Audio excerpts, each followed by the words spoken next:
Bismillahirrahmanirrahim. Assalamualaikum warahmatullahi wabarakatuh. Innal hamdalillah nahmaduhu wa nasta'inuhu wa nastaghfiruh wa na'udzu billahi min shururi anfusina wa min sayyiati a'malina. Man yahdihillahu fala mudilla lahu wa man yudlil fala hadiya lahu. أشهد أن لا إله إلا الله وحده لا شريك له وأشهد أن محمدا عبده ورسوله صلى الله عليه وعلى آله وصحبه وسلم. أما بعد. Kaum muslimin dan muslimat, ikhwan dan akhwat, rahimani wa rahimakumullah. Alhamdulillah, insyaallah ta'ala pada malam hari ini kita akan mengkaji tentang fikih berhutang. Ya, fikih berhutang. Banyak kaum muslimin yang mengeluh masalah hutang piutang ini. Maka insyaallah ta'ala pada malam hari ini kita akan mengkaji secara tuntas tentang masalah berhutang ini. Dan insyaallah yang akan kita kaji pada malam hari ini ada sekitar 5 poin. Ada sekitar 5 poin yang akan kita kaji pada malam hari ini. Yang pertama adalah hukum berhutang dan hikmahnya. Hukum berhutang dan hikmahnya. Kemudian poin yang kedua, peringatan keras tentang perkara hutang. Peringatan keras tentang perkara hutang. Kemudian poin yang ketiga adalah adab-adab orang yang berhutang. Adab-adab orang yang berhutang. Kemudian poin yang keempat adalah adab-adab orang yang memberikan hutang. Adab-adab orang yang memberikan hutang. Yang kelima adalah adab-adab umum tentang masalah berhutang. Adab-adab umum tentang masalah berhutang. Kemudian yang terakhir adalah doa agar dijauhkan dari hutang. Doa agar dijauhkan dari hutang. Nah itulah poin-poin yang akan kita kaji tentang masalah fikih berhutang. Yang pertama adalah apa itu hukum berhutang? Hukum pinjam meminjam itu apa? Hukum pinjam meminjam adalah boleh. Ya, tidak diharamkan. Boleh. Berdasarkan dalil dari Al-Quran, dalil dari As-Sunnah, dan dalil dari Ijma'. Berdasarkan dalil dari Al-Quran, dari As-Sunnah, dan dari Ijma'. Adapun dalil dari Al-Quran adalah firman Allah Subhanahu wa ta'ala di dalam surat Al-Hajj ayat 77. Firman Allah dalam surat Al-Hajj ayat yang ke-77. Allah Subhanahu wa ta'ala berfirman, Ya ayyuhalladzina amanu rka'u wasjudu wa'budu rabbakum waf'alul khaira la'allakum tuflihun. Wahai orang-orang yang beriman, rukuklah, sujudlah, dan beribadalah kepada Rabbmu, dan berbuatlah kebaikan agar kamu beruntung. Berbuatlah kebaikan, dan masuk di dalam kebaikan di sini adalah apa? Memberikan pinjaman. Ya. Dan termasuk melakukan kebaikan adalah yaitu meminjam, berhutang. Karena berhutang lebih baik daripada meminta. Ini dalil dari Al-Quran. Adapun dalil dari sunnah, sabda Rasulullah sallallahu alaihi wasallam, al-muslimu akhul muslim. Seorang muslim adalah saudara bagi muslim lainnya. La yadhlimuhu wa la yuslimuhu.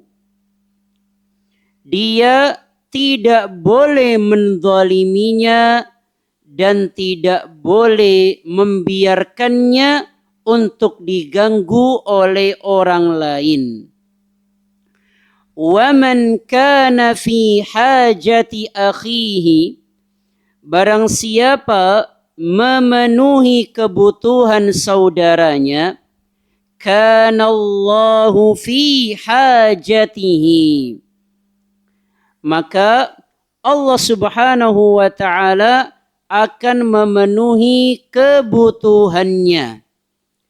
Wa man farraja an muslimin kurbatan, dan barang siapa melepaskan satu kesulitan dari seorang muslim, farrajallahu anhu kurbatan min kurbati yaumil qiyamah, maka Allah akan melepaskan darinya satu kesusahan dari kesusahan-kesusahan pada hari kiamat. Wa man satara musliman, dan barang siapa yang menutupi aib seorang muslim, satarahullahu yaumal qiyamah, maka Allah akan menutupi aibnya pada hari kiamat nanti. Hadis ini hadis diriwayatkan oleh Imam Bukhari dan Imam Muslim. Hadis yang sahih, riwayat Imam Bukhari dan Imam Muslim. Di sini terdapat keutamaan apa? Menolong seorang muslim. Ketika kita memberikan pinjaman, itu kita menolong dia. Kita menolong dia, yang pertama menolong dari kebutuhannya. Yang kedua, kita menolong dia agar dia tidak mencari pinjaman yang diharamkan oleh Allah. Karena bisa jadi ketika dia tidak mendapatkan pinjaman ke sana ke sini, dia akan mencari jalan pintas. Yaitu apa? Melakukan sesuatu yang diharamkan oleh Allah Subhanahu wa ta'ala. Maka ini merupakan amal salih, merupakan kebaikan, dan dampaknya luar biasa pada hari kiamat nanti. Allah akan berikan kemudahan. Allah akan menutupi aibnya. Jika ada orang yang meminjam dia, kemudian dia tidak cerita-cerita ke orang lain kalau si fulan meminjam dia. Karena itu merupakan aib. Jangan kita cerita-cerita kepada orang lain. Kemudian dalil yang ketiga dari ijma', ya, yaitu apa? Yaitu ijma' dari kaum muslimin. Ijma' tentang apa? Bahwa transaksi pinjam meminjam ini sudah ada sejak zaman Nabi Sallallahu Alaihi Wasallam dan para sahabat radhiyallahu anhum hingga sekarang. Dari zaman Nabi sudah ada yang namanya apa? Pinjam meminjam. Maka ini menunjukkan bahwasannya pinjam meminjam itu merupakan perkara yang mubah. Perkara yang diperbolehkan. Kemudian Imam Ahmad rahimahullahu ta'ala berkata, meminjam tidak sama dengan meminta-minta. Ya, meminjam ini harus kita fahami bersama. Meminjam tidak sama dengan meminta-minta. Meminjam itu boleh, meminta-minta itu haram. Maksudnya apa? Meminjam tidak dibenci sama sekali. Meminjam bukan termasuk aib. Meminjam tidak makruh sama sekali. Kenapa? Kata beliau, Imam Ahmad, karena hal itu pernah dilakukan oleh Nabi Muhammad sallallahu alaihi wasallam. Ya, Nabi pernah melakukan hal demikian.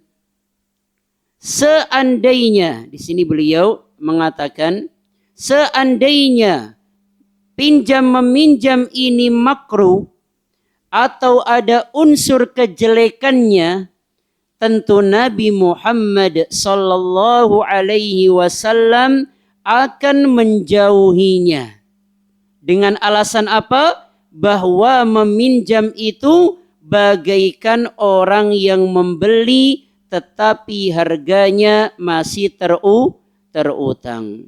Ya, jadi meminjam itu boleh, meminjam itu hal yang dibutuhkan, ya. Meminjam itu merupakan perbuatan yang tidak makruh sama sekali. Ya, tidak dimakruhkan sama sekali yang namanya pinjam meminjam. Tidak dilarang. Minjam meminjam tidak dilarang. Kemudian apa hikmahnya?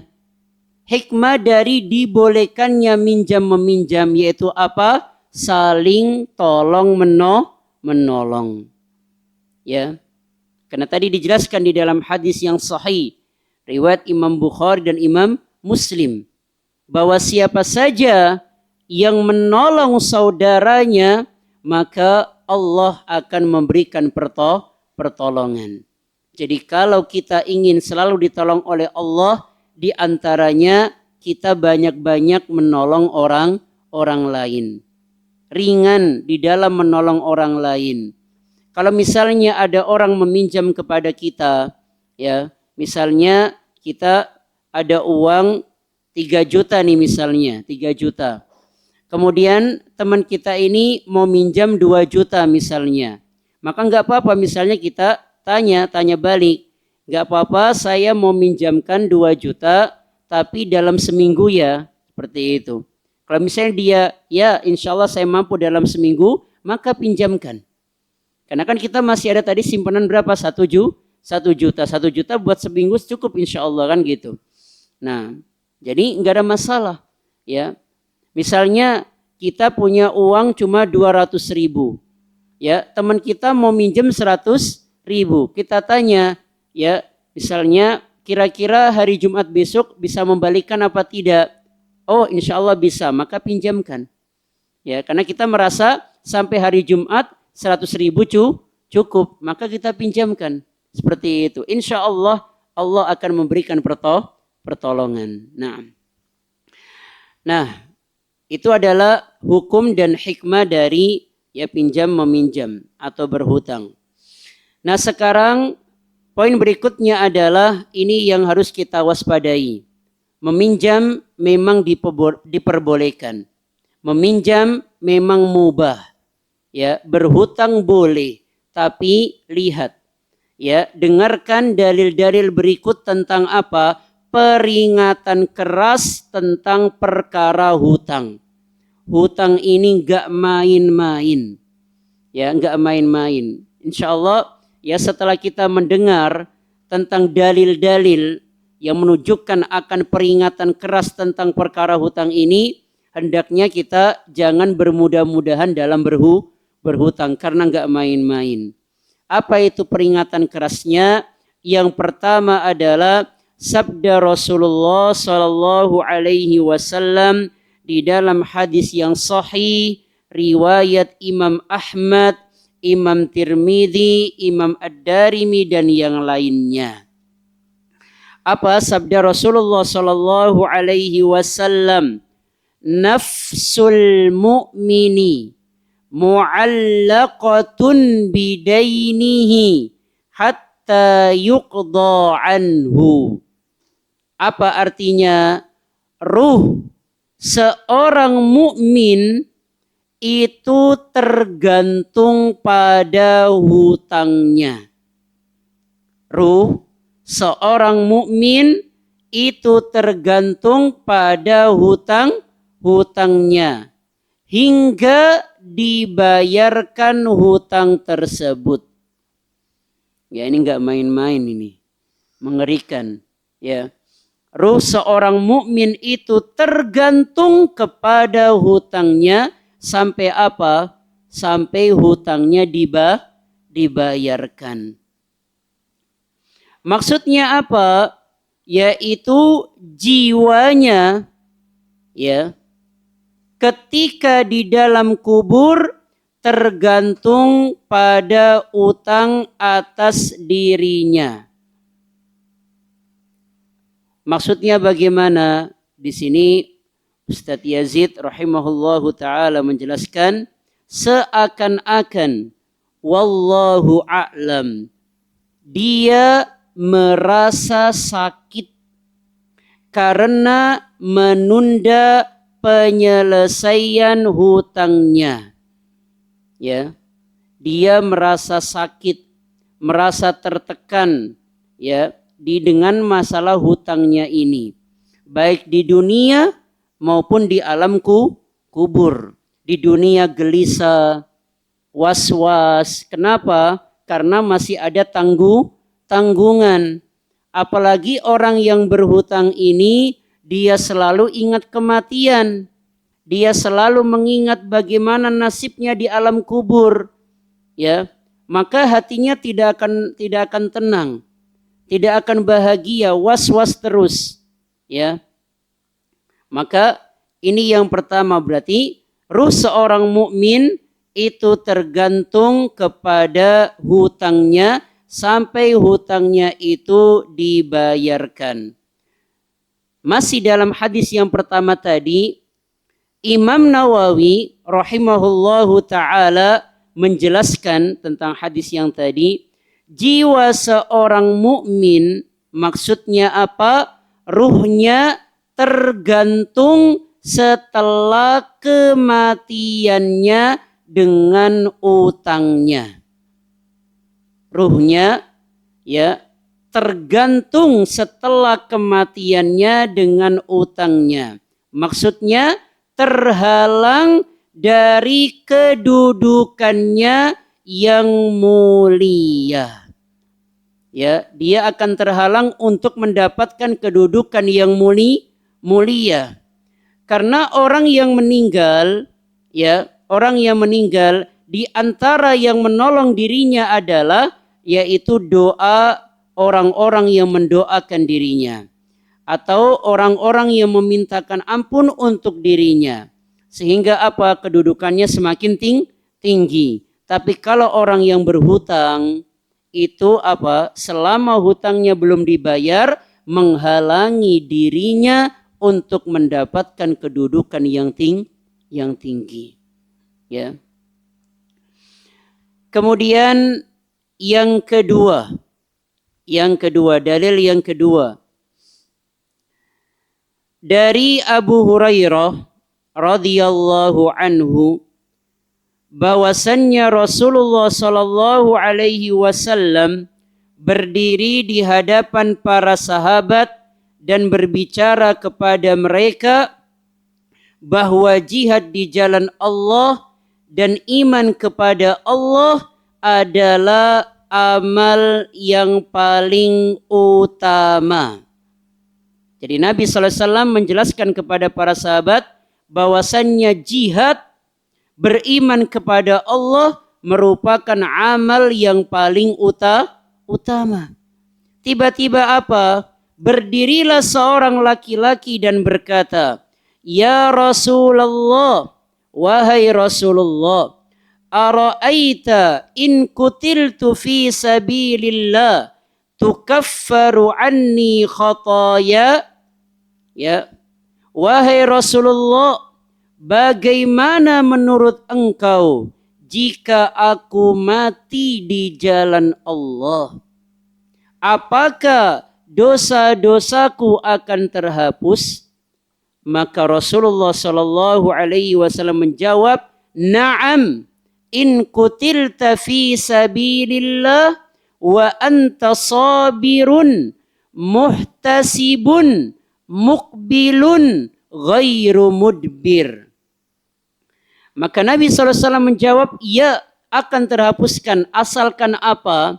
Asalkan engkau mati di jalan Allah sedang engkau sabar dan mengharapkan pahala, maju ke medan perang dan tidak melarikan diri.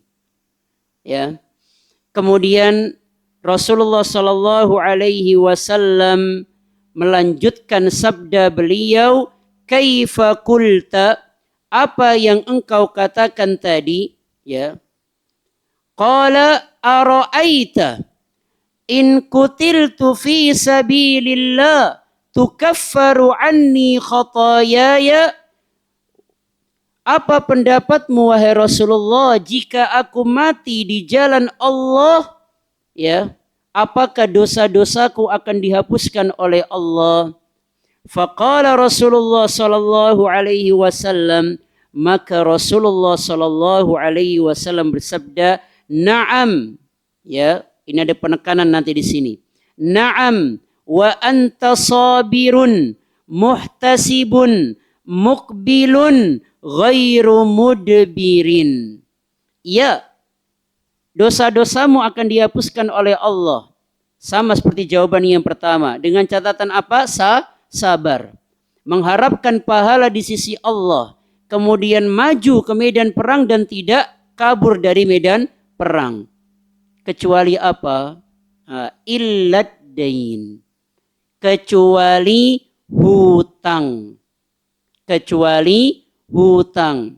Artinya dosa hutang ini tidak dihapuskan. Fa inna Jibril alaihi salam qala li dzalik. Begitulah malaikat Jibril menyampaikannya kepadaku tadi. Jadi bayangkan, orang yang mati di jalan Allah, berjihad di jalan Allah, sabar mengharapkan pahala, ya, tidak kabur. Tapi apa? Kalau dia masih punya hutang, dosanya belum diampuni. Berat, ya. Ini enggak main-main. Nah, hadis ini hadis yang sahih, riwayat Imam Muslim, Ahmad dan yang lainnya.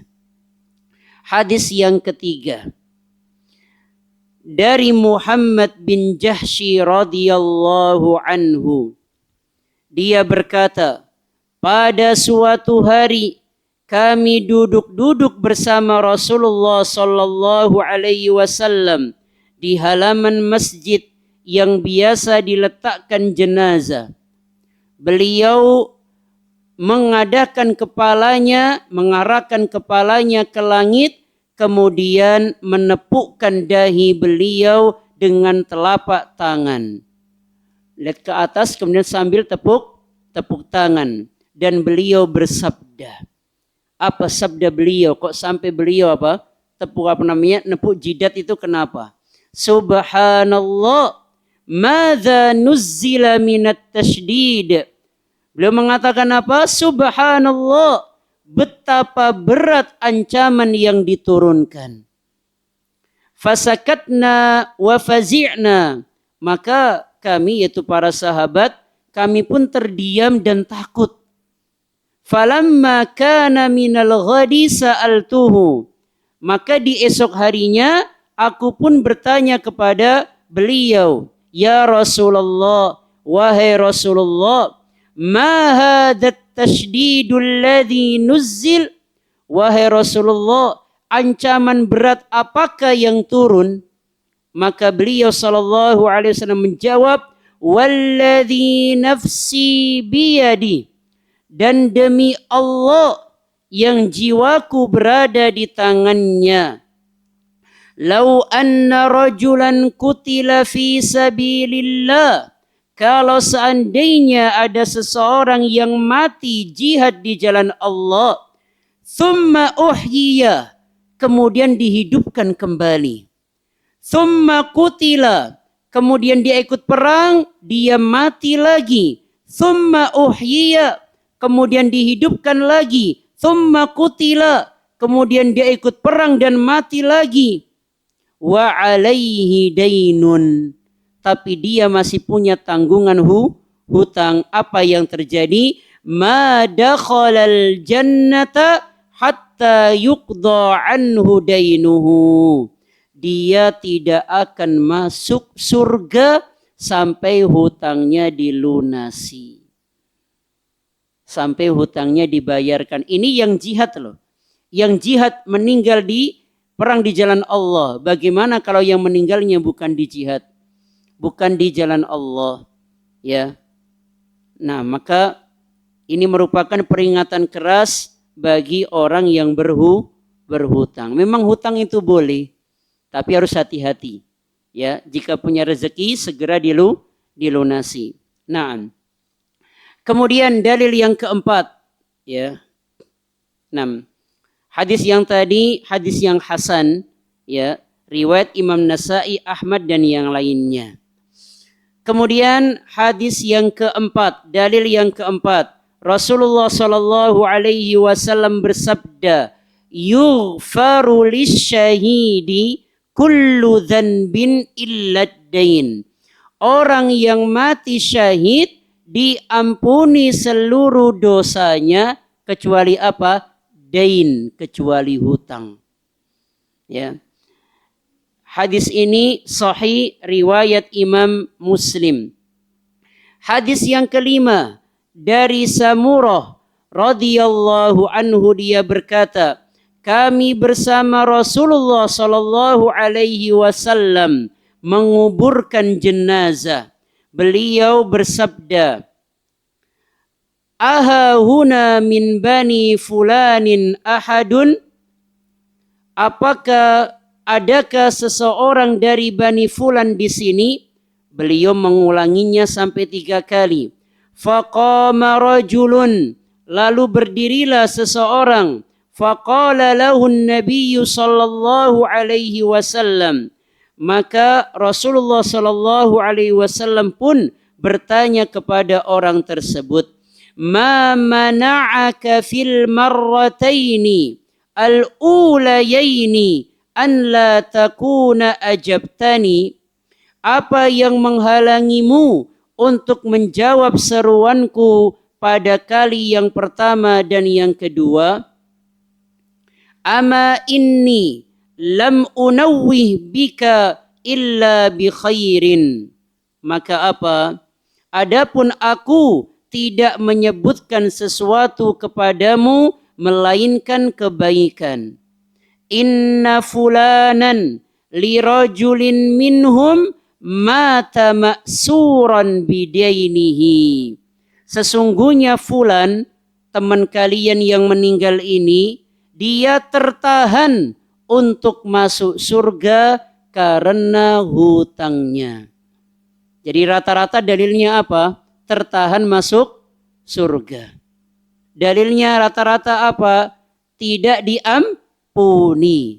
Berarti ini enggak main-main masalah hutang ini. Kemudian ya, hadis yang tadi hadis yang sahih riwayat Imam Abu Dawud, Nasai dan yang lainnya. Hadis yang keenam, Rasulullah Shallallahu Alaihi Wasallam bersabda, "La tukhifu anfusakum ba'da amniha." Janganlah kalian menakut-nakuti diri kalian setelah mendapatkan keamanan.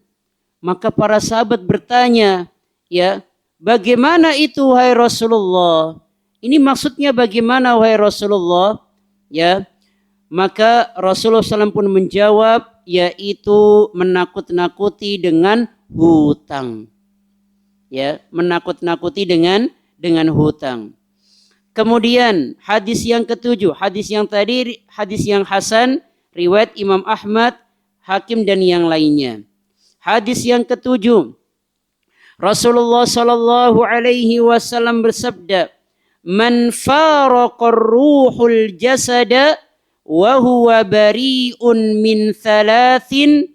Siapa yang meninggal, ya, ketika ruhnya keluar dan dia terlepas dari 3 perkara ini, apa itu? Al-kanzi wal ghululi wad dain dakhalal jannah. Ya, dia terbebas dari 3 perkara ini, apa itu? Sombong. Kemudian ghulul, ya. Di sini sebutkan apa? Artinya korupsi. Kemudian hutang.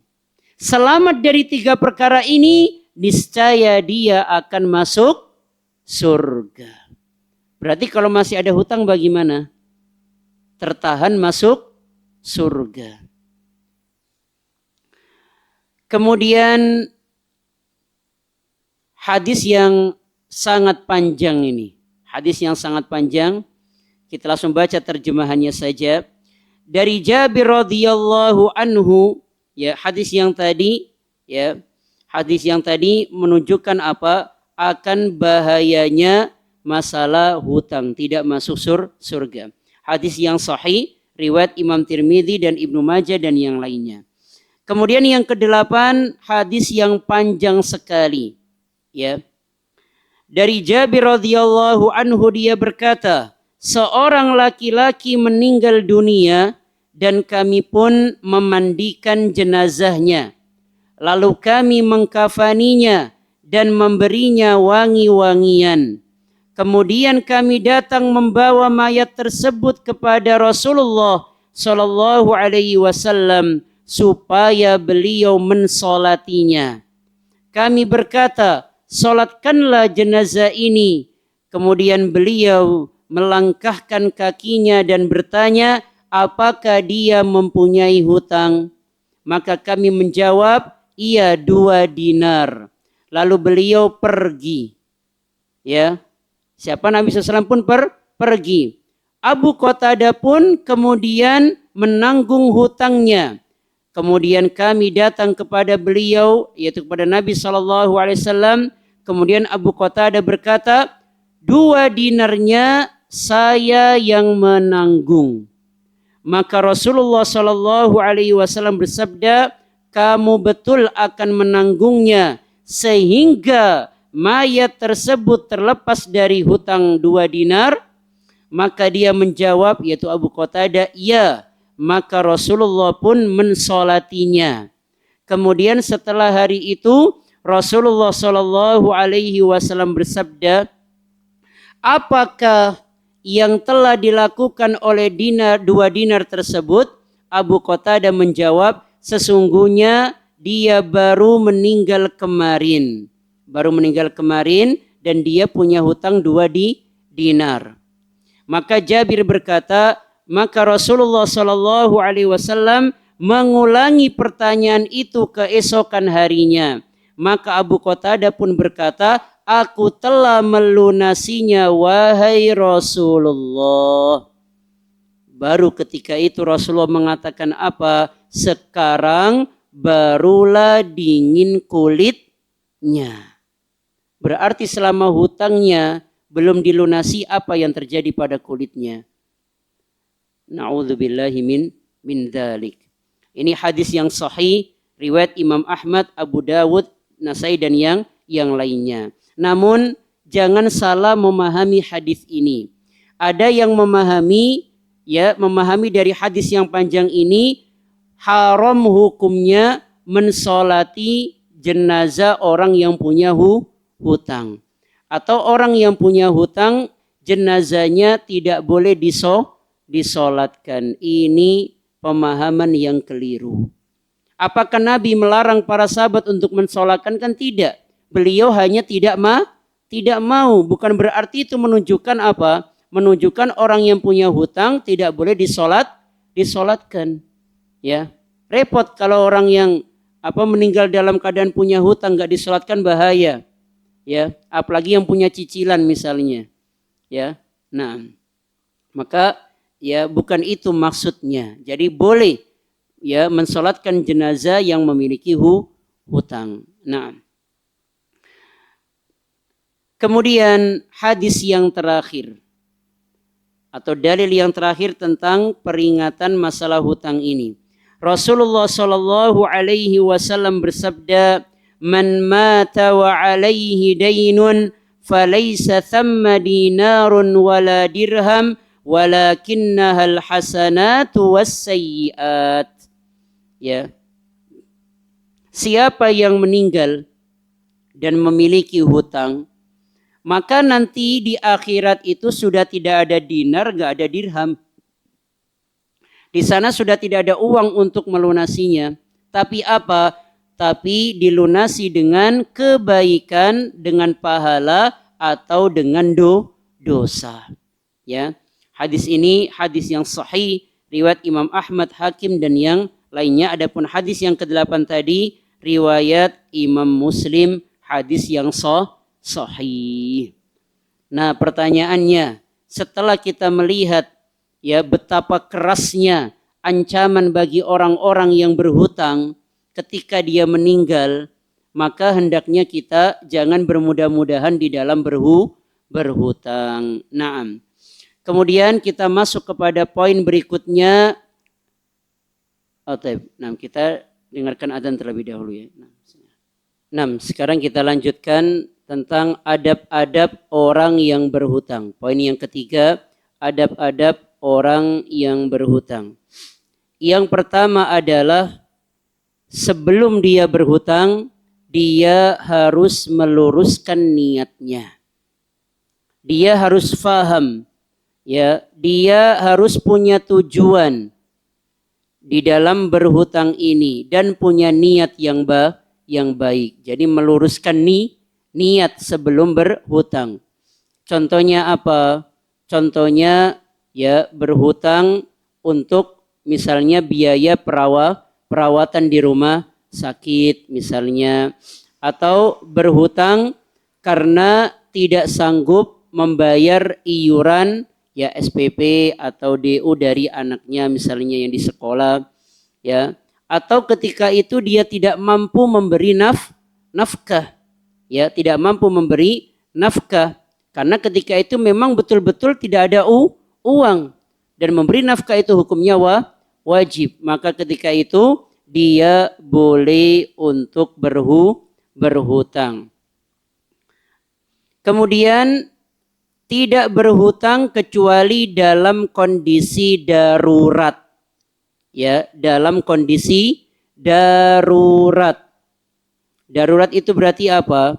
Darurat itu ya betul-betul misalnya kayak menyelamatkan jiwanya. Ya, artinya jika tidak berhutang itu ya dia bisa meninggal misalnya kayak tadi misalnya perawatan. Nah, adapun contoh-contoh dari hutang yang niatnya tidak baik, di sini beliau menyebutkan apa? Contohnya apa? Hutang tapi dalam rangka gali lubang tutup lubang. Ya, jadi dia berhutang ya, tapi dalam rangka untuk melunasi hutang yang pertama. Ini dijelaskan oleh Ustadz Yazid rahimahullahu taala merupakan apa? Merupakan hutang yang niatnya tidak baik. Kemudian niat yang tidak baik contohnya apa lagi? Dia berhutang dalam rangka mengharapkan belas kasihan. Jadi dia berhutang sambil wajahnya dibikin kayak orang melas, kayak orang kasihan, ya, Sehingga apa? Biar dia digratiskan. Biar dia digratiskan. Ya. Maka ini tidak baik. Jadi hutang itu harus meluruskan niat. Yang kedua, berhutang itu dalam kondisi darurat. Ya, kondisi darurat. Nah, kemudian adab yang berikutnya adalah adab yang ketiga adalah berniat melunasi hutangnya. Ini penting. Jadi ketika berhutang harus punya apa? Niatan untuk melunasinya. Ya. Ini ada keutamaannya. Kalau kita ketika berhutang niat berusaha untuk melunasinya, maka Nabi Shallallahu Alaihi Wasallam bersabda, "Man akhadha amwalan nasi yuridu adaaha addallahu anhu, wa man akhadha yuridu itlafaha atlafahullah." Barang siapa meminjam harta orang lain dengan niat melunasinya, niscaya Allah akan melunasinya untuknya. Jadi kalau kita pingin hutang kita ya bisa kita lunasi, kita harus punya niatan untuk melunasi. Sebaliknya, dan barang siapa meminjam harta orang lain untuk memusnahkannya, maksudnya apa? Tidak mau melunasinya, niscaya Allah akan memusnahkan darinya. Allah akan hancurkan harta orang tersebut. Dia hutang tapi niatnya nggak mau membayar. Ini perlu diperhatikan bagi orang-orang yang apa? Dia berhutang tapi nggak mau membayar. Bahkan dalam hadis yang lainnya, hadis yang tadi hadis yang sahih riwayat Imam Bukhari dan dari sahabat Abu Hurairah. Kemudian hadis yang berikutnya, Nabi Shallallahu Alaihi Wasallam bersabda, "Ayyuma rajulin tadayyana dainan wa huwa mujmi'un an la yuwaffiyahu iyyahu laqiyallaha sariqan." Ya. Siapa saja yang berhutang dan dia berniat tidak mau melunasinya, maka dia akan bertemu kepada Allah dalam keadaan sebagai seorang pencuri. Bayangkan, bertemu di hadapan Allah dalam keadaan apa? Sebagai pencuri. Hadis yang sahih riwayat Ibnu Majah. Maka ya adab yang ketiga adalah harus apa? Ada niatan untuk melunasinya. Yang keempat, kalau mau berhutang, lihat orang dulu. Lihat orangnya, lihat orang yang akan kita pinjami, orangnya baik apa tidak. Orangnya menyebarkan aib apa tidak. Suka cerita ke orang lain apa tidak. Ya. Atau kita ya meminjamnya bukan kepada yang diharamkan, seperti meminjam bank. Meminjam kepada bank tidak lepas dari yang namanya riba. Jangan sekali-kali minjam kepada bank. Dalam keadaan darurat pun jangan minjam kepada bank. Karena pasti akan jatuh pada perbuatan riba. Kemudian yang kelima adalah berhutang sesuai kebutuhan. Kebutuhannya saja. Ya, kebutuhannya saja. Misalnya kebutuhannya dia pengen beli motor misalnya. Pengen beli motor. Karena kalau dia nggak punya motor nanti dia selalu terlambat dalam bekerja misalnya. Atau dia kalau tidak naik motor dia ikut kendaraan umum nanti dia ya senggol-senggolan dengan lawan jenis misalnya. Maka dia pengen lepas dari itu, maka ketika itu dia boleh ya minjem untuk membeli motor. Artinya apa? Ini yang dia butuhkan. Ya, seperti itu. Kemudian ini yang terpenting, wajib menepati janji. Ya. Jangan Jangan ketika minjem aja nanyain terus. Giliran udah dapat pinjaman enggak ada kabar sama sekali. Hati-hati. Allah Subhanahu wa taala berfirman di dalam surat Al-Maidah ayat yang pertama, "Ya ayyuhalladzina amanu aufu bil uqud." Wahai orang-orang yang beriman, penuhilah janji. Jadi kalau merasa dia beriman, maka harus memenuhi janji. Naam. Kemudian Di dalam sebuah hadis Rasulullah sallallahu alaihi wasallam bersabda, "Adkhalallahu azza wa jalla rajulan kana sahlan mushtariyan wa bai'an wa qadiyan wa muqtadiyan al-jannah." Allah azza wa jalla akan memasukkan ke dalam surga siapa? Orang yang mudah ketika membeli, ketika menjual, ketika melunasi hutang, dan ketika meminta haknya. Boleh kita meminta hak kita, itu boleh, dan itu bukan minta. Ya, itu termasuk ta'awun, mengingatkan dia juga agar dia tidak berbuat kedzaliman. Boleh kita mengingatkan hak kita, boleh. Ya, na'am. Kemudian ada berikutnya adalah ya, wajib membayar hutang tepat waktu dan tidak menundanya. Karena menunda, ini perlu diperhatikan, menunda-nunda untuk melunasi hutang, sedangkan dia mampu, pertama merupakan kedzaliman. Yang kedua, ini yang berbahaya, menghalalkan kehormatan dan hukumannya. Maksudnya apa? Kita boleh mencoreng nama dia. Misalnya kita dipinjemin nih, misalnya 100 juta misalnya. Ternyata dia ketika kita tagih ya selalu apa? Marah, emosi, enggak terima. Maka ketika itu apa? Di sini kita boleh mencoreng nama baiknya. Bahkan itu bukan termasuk ghibah. Nabi sallallahu alaihi wasallam bersabda, "Layyul wajidi yuhillu irdahu wa uqubatahu." Menunda-nunda pembayaran hutang dari orang yang mampu apa?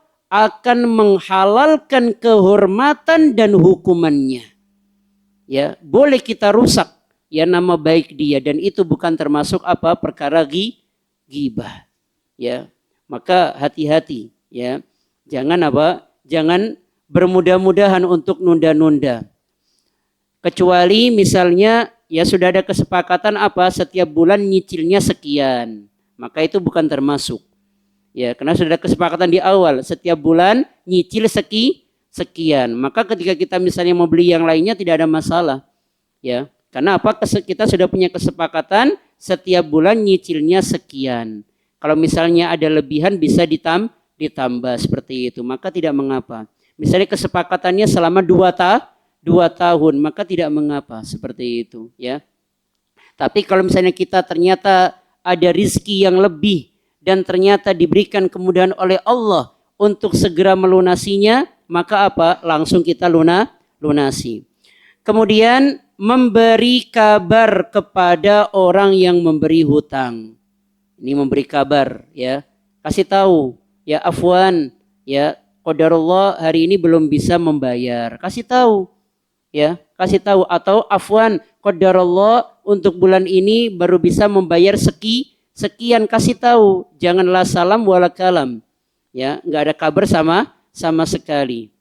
Nah, kemudian adab yang terakhir adalah orang yang berhutang harus mencari jalan keluar untuk melunasi hutangnya ya. Harus dia ya harus berusaha keras untuk memikirkan bagaimana hutangnya bisa lunas. Nah, kemudian adapun adab orang yang memberikan hutang, kita singkat saja. Yang pertama yaitu memberikan keringanan dan kemudahan. Kalau orangnya yang minjem itu baik, misalnya afwan, ternyata saya belum bisa ini, maka dia kan sudah meminta maaf, maka berikanlah maaf, berikanlah keringanan, ya tidak mengapa, karena itu masuk kepada hadis yang tadi, memberikan apa? Memberikan bantuan dan memberikan keringanan kepada kaum muslimin. Kemudian yang kedua, saat menagih hutang bersikap yang baik. Ya, jangan pecahin pintu rumahnya, ya, jangan. Atau misalnya nyulik anaknya, jangan sampai, ya.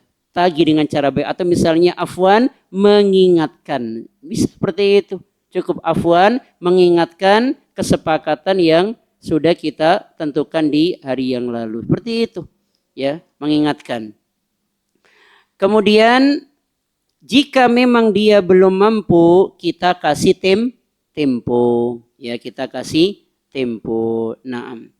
Kemudian yang terakhir, jika memang dia, kita tahu orangnya baik, rajin beribadah, dia sudah mencari ke sana kemari, ternyata dia kebutuhannya memang sangat luar biasa sulitnya, dan kita punya kelebihan rezeki, lebih baik kita ikhlaskan.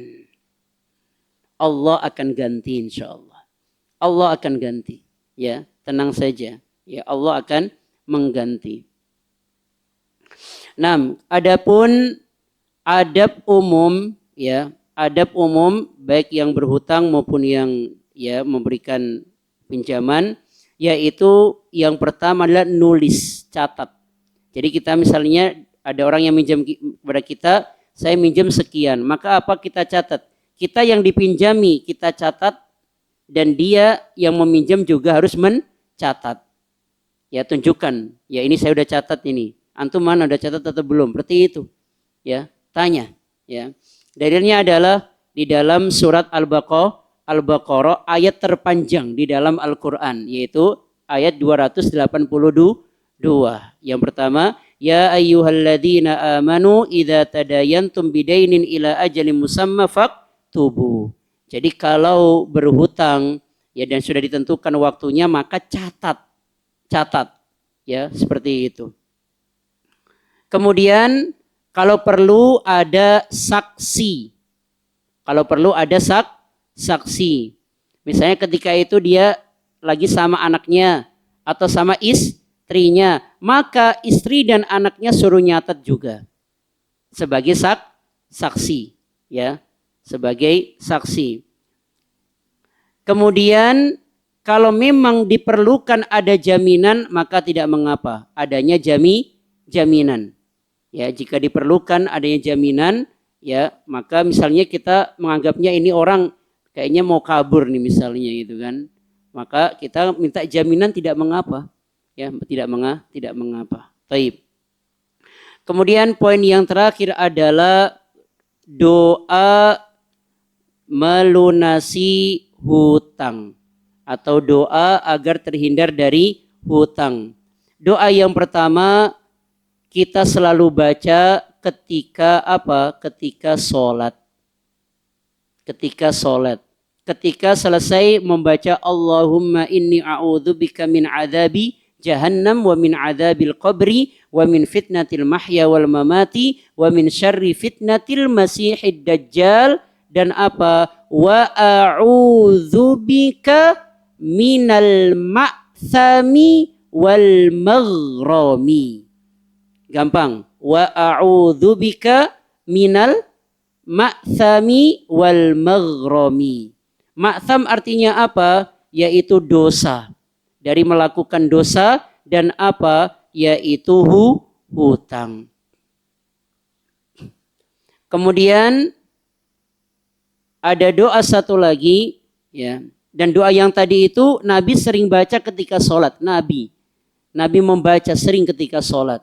Ya, maka kita amalkan, ya. Kemudian satu doa lagi, Allahumma inni a'udzubika minal hammi wal hazani wal ajzi wal kasari wal bukhli wal jubni wa dhala'id daini wa ghalabatir rijal. Kalau doanya enggak bisa pakai bahasa Arab, bisa pakai bahasa Indonesia. Karena doa itu bisa menggunakan semua bahasa. Apa itu? Ya Allah, sesungguhnya aku berlindung kepadamu dari kesusahan, kesedihan, kelemahan, kemalasan, sifat kikir, sifat pengecut, dan lilitan hutang. Dan dikuasai orang lain. Ya, kita doa ini.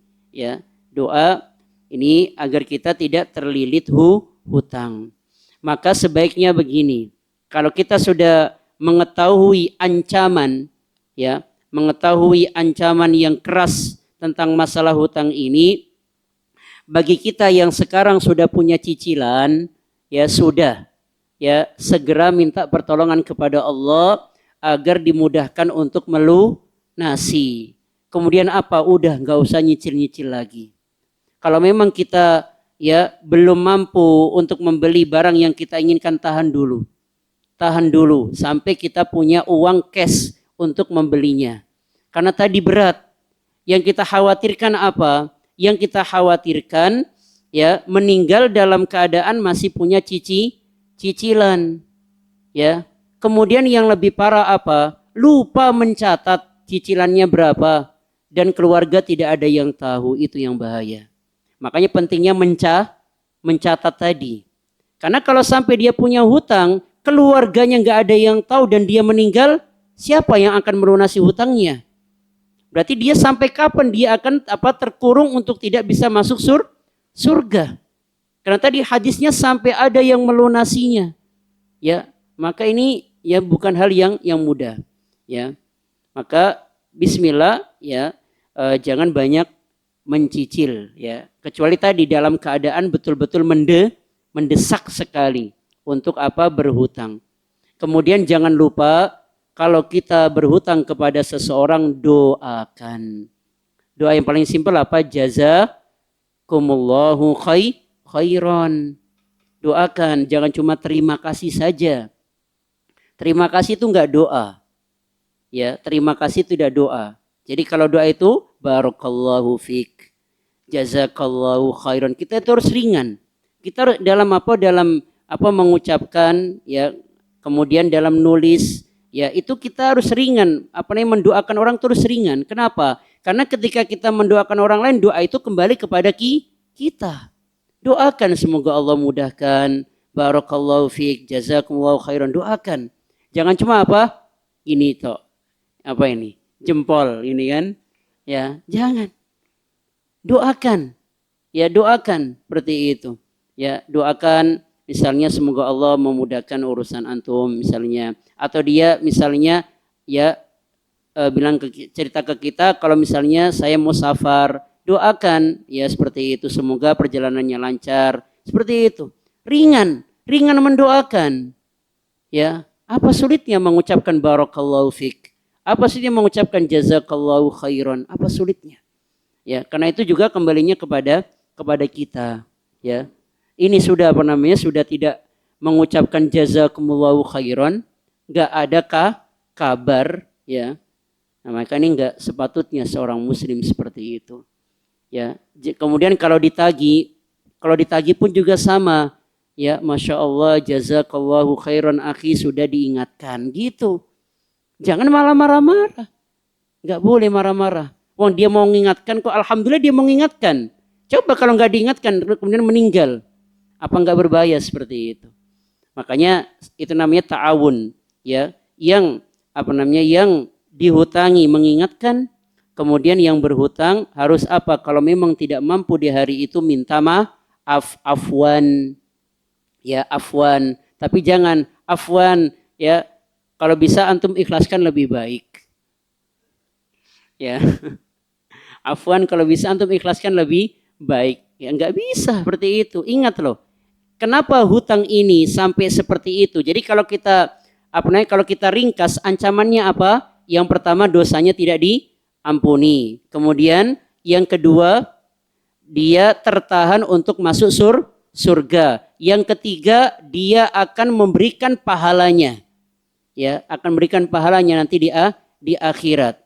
Ya. Kalau sudah tahu seperti ini ya udah stop. Ya jangan jangan bermudah-mudahan dalam berhutang. Berat hutang ini. Ya. Jadi ya bagi yang punya hutang, jika diingatkan berkata-katalah yang baik. Jangan marah-marah, mintalah afwan, minta maaf. Dan orang yang dihutangi, dia berhak untuk mengikhlaskan, berhak untuk menagih. Berhak. Ya, berhak untuk menagih karena ini adalah hak Allah, ini hak manusia. Karena taubat jika berkaitan dengan hak manusia tidak hanya cukup mengucapkan astaghfirullah wa atubu ilaih, tidak. Tapi harus dibayar. Kalau dia meminjam, balikan. Kalau pas minjam itu kok barangnya masih bagus, Setelah dipinjam kok rusak, ya ganti. Ganti, ya. Karena sudah merusakkan barang tersebut dan itu haknya orang tersebut. Ya, jangan mentang-mentang apa kan sudah istighfar, udah minta ampun kepada Allah. Tidak bisa. Ingat, berkaitan dengan hak manusia berat di hadapan Allah. Nanti di sana ada sidang, ada peradilan. Makanya apa? Usahakan ketika kita meninggal jangan sampai punya urusan dengan manusia. Jangan sampai ada urusan dengan manusia yang belum selesai. Apa saja itu hutang, apa saja itu kedoliman. Masalahnya apa? Kalau sudah meninggal, yang akan dia berikan pahala. Wong dia sendiri aja butuh pahala. Ya, makanya kalau merasa ibadahnya sudah malas-malesan, ya, dia faham kalau belum tentu diterima oleh Allah, kok malah bikin masalah dengan manusia. Berat di hadapan Allah. Ya, makanya penting apa? Pentingnya berbuat baik kepada siapapun. Jadi kalau bisa usahakan jangan sampai punya urusan dengan manusia. Ya, makanya kalau ada keluarga misalnya ya istri atau suami yang meninggal, maka apa? Maka usahakan dicari siapa yang dia zalimi. Kalau enggak nanti apa? Kasihan dia. Nanti pahala dia yang akan menjadi korban. Ya, maka harus hati-hati. Maka setelah kita mengkaji masalah hutang ini, ya meskipun kita kaji secara singkat, ya karena waktu yang tidak memungkinkan, paling tidak kita sudah punya gambaran fikih berhutang itu seperti apa, adab-adabnya seperti apa, ancamannya itu juga seperti apa beratnya, sehingga kita ya terus meminta pertolongan kepada Allah Subhanahu wa taala agar kita dijadikan sebagai orang-orang yang qanaah, selalu menerima apa saja yang Allah berikan kepada kita. Naam, kita sampai di sini terlebih dahulu ya. Kita buka tanya jawab atau tidak usah? Langsung ya. Langsung aja ya. Baik, kita atupkan doa kafaratul majlis. Subhanakallahumma bihamdika asyhadu an la ilaha illa anta astaghfiruka wa atubu ilaik. Wassalamualaikum warahmatullahi wabarakatuh.